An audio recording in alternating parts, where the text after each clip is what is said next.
You are listening to the Centropic Oracle, an audiobook podcast of science fiction and fantasy short stories that make you think and feel. The End of Everything by Liam Hogan. People assume I get up at dawn. Sometimes, when the lamps flicker on, a glimmer of false light that precedes the real thing by at least an hour, I wish that were true. But at this, my favorite time of the year, it is not such a hardship. It's during the summer months that I start to feel sleep-deprived, the days of work too long, the nights of sleep far too short. Whatever the season, I eat a simple breakfast. A high-energy, slow-release sort of thing, before I descend to the stables. It's still quiet, but at my approach there's a faint snicker as one or more of the horses stir. It's usually Bronte, a subterranean rumble to her breathing. But by the time I slide back the bolts, all four are awake, expectant. They're eager to be up and running. For them, the long winter nights are no great boon. To each his or her own, I say. Good morning, Aethiops, I softly call.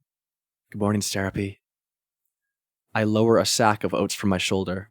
The same oats I ate earlier, though my four horses, 2 male, 2 female, the males taking the trace, the females the yoke. My horses prefer their oats raw. Eus nuzzles at me, trying to make me spill more than his fair share. But I'm careful that none of them gets more than any other. They must pull equally. They must pull together. Things go awry when they don't, and this is not the day and age for things to go awry. Maybe once I could get away with it, but now any indiscretion would be quickly spotted and cause the greatest of turmoil. My route is circumscribed. It is good that my horses are so well behaved. The most beautiful horses ever to have lived, I proudly claim. Sleek and powerful, as they have to be for their unusual load. Intelligent, too. Far too intelligent, sometimes. After they have fed, I take care to brush each of their coats, to comb through their thick manes.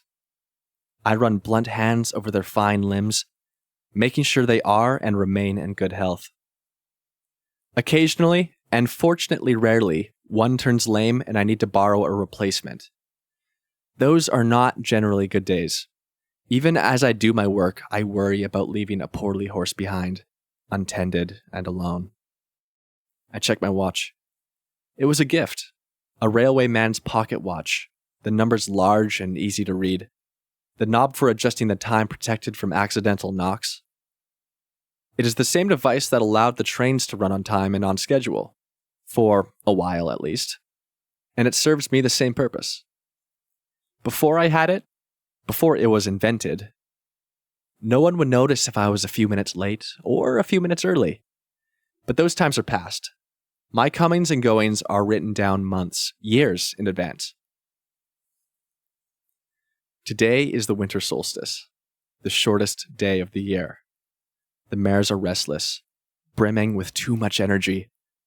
I slow my brushing, doing my best to calm them. Once each has had equal treatment, I turn my attention to their tack, to the bridles and straps, the reins and the trace. No saddles. These 4 horses pull a chariot. It is the chariot, of course, and not I, that brings the dawn. I leave hitching it to the last minute. Once it is attached, my horses will have no choice but to pull away from it, to protect themselves from its fierce heat and light, even at this time of year. As we ride out of the stables and take to the skies, I breathe in the cold air.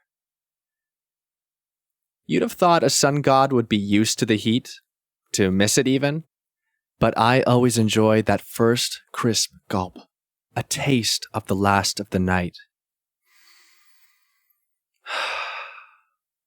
Today it is scented by wood smoke, and heady with the forthcoming festivities. The ones that should really have taken place last night, as they did in olden times, at the very turn of the year. And then we're climbing, soaring, and I must pay close attention to my route. Even so, and as I may have mentioned, this is my favorite time of the year. It isn't simply because I savor the extra time in bed, and most definitely not because I do not enjoy my work, my allotted task. It is because at this time of the year, we fly so much closer to the ground, barely clearing the trees, even at noon. And so I get to watch as each of you goes about your carefree business, safe in the certain knowledge that I can't possibly exist. Safer still that I will never forsake my sworn duty. For to do so, even for a single day, would mean the end of everything you know. We hope you enjoyed The End of Everything by Liam Hogan, read by Evan Rein. If you'd like to learn more about the author and narrator of this story or make a donation to them, follow the story page link in the description. If you would like to submit a story for consideration or apply to be a narrator, a link to our submission guidelines is in the description. This story is copyrighted 2020 by the Centropic Oracle.